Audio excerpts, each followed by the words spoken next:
Hi everybody, I'm Steve and welcome back to Route 7 Railway. This is just a short video. It's going to be a workbench session where I've been working on the simple Eurostar locomotive. I've actually described it in the video as a poor runner and a noisy one, but it actually developed in being a complete non-runner, and basically the engine and the transmission in the locomotive was screaming their heads off. So let's get over to the bench and get that sorted and see how we got on with it. Bye bye. I need to apologise in advance for the poor camera work on this video.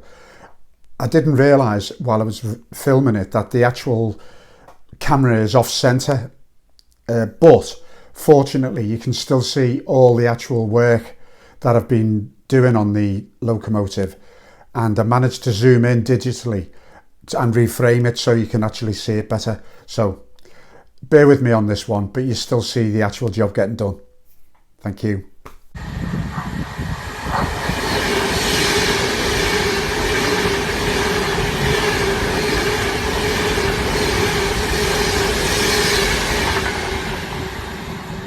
Hi everybody, welcome to the workbench. I'm working on the Eurostar. I got this and it was an intermittent runner, so it stripped the plastic cogs on the main drive. I've stripped one down. I've already tried to repair. Now there's a possibility that this new cog won't do the job, because if you look at the old cogs, they're narrower and they're stepped. Now I might have to cut and modify that so it works, but at the moment that seems to be okay, but we'll have to look at that when we come to test run, and I'll show you how I did this. So put that to one side. There's the drive wheel with the cog, and as you can see the teeth here are badly worn, so it's all very tapered and it was jumping off the cogs. So I'm going to try and fit one of these. It's the same number of teeth, so let's see. So it's the same number of teeth and it's a press fit. Underneath that cog there's a little spline to hold it and stop it spinning. So let's see how we go along here. Now what happens is we just split this like so. I'm going to take a rough measurement from the top, from one edge of the cog to the end of the axle with the wheel on, and it's around about 13 millimeters. So I'll be putting the other one back in a similar place. Now what I basically got to do is pull that off and then put the other one on. Up to now I've found that it was quite a simple job. Just hold the cog and then press down the length of the axle and it comes off the spline. You can see the spline just there. So we pull that off, get the new one, offer it up,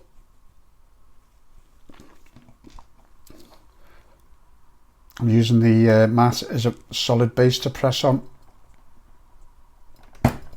Right, now that's gone on so far. So what I'm going to use now is this just little rounded area in this pair of pliers without applying any cutting force to it, so that can be just go around there like that to keep it steady, and let the axle push through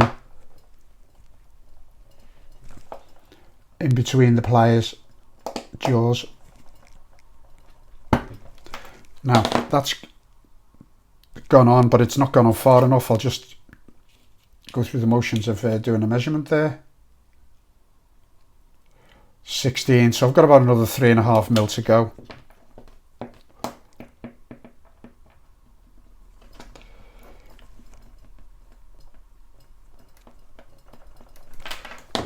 Got to be just very careful about not pushing it too far.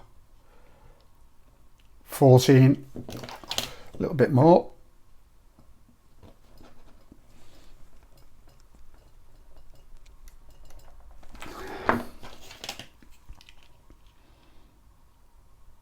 13.3.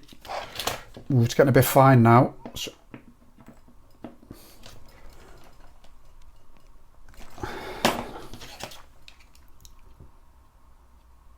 12.9, right, I'll try it at that. Push the other wheel back on. On this simple model, the wheel just pushes on and clips into the axle holders there.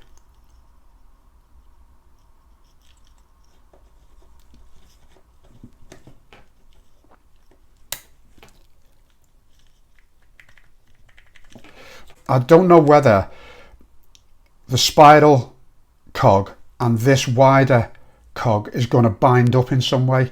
So this is just a complete test, and I'm just going to have a go. If they don't run properly, what I might have to do is take them off or modify them so that the more that shape, so that the actual toothed area is narrower. And I think I can do that by remaining on the axle and just do it with me mini Dremel thing. It's only a battery powered thing, but it'll do the job.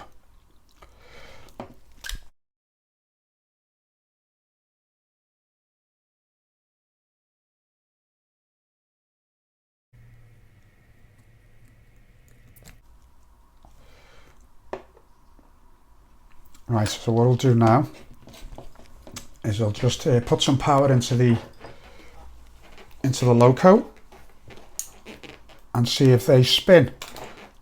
And before I go any further, let's put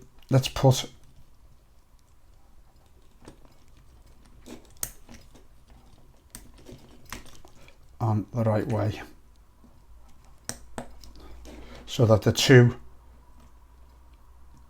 tyres are on the right side.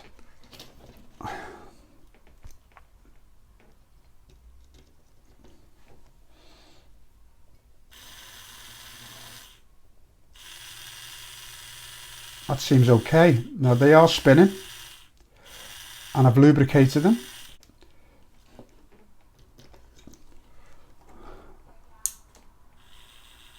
Now they go nice and slow. Don't seem to be binding up under low power.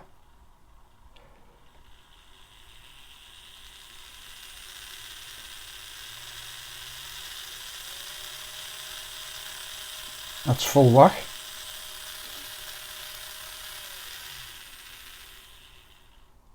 Well, I think that's a possibility that that's been done.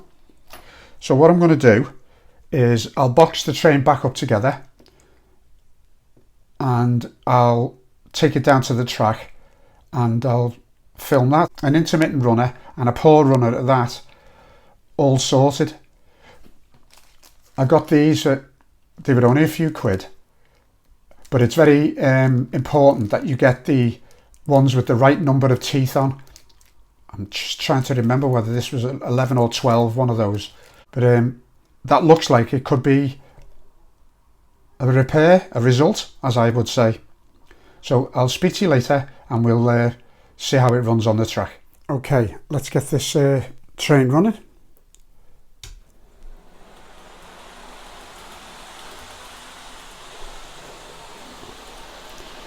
Lovely.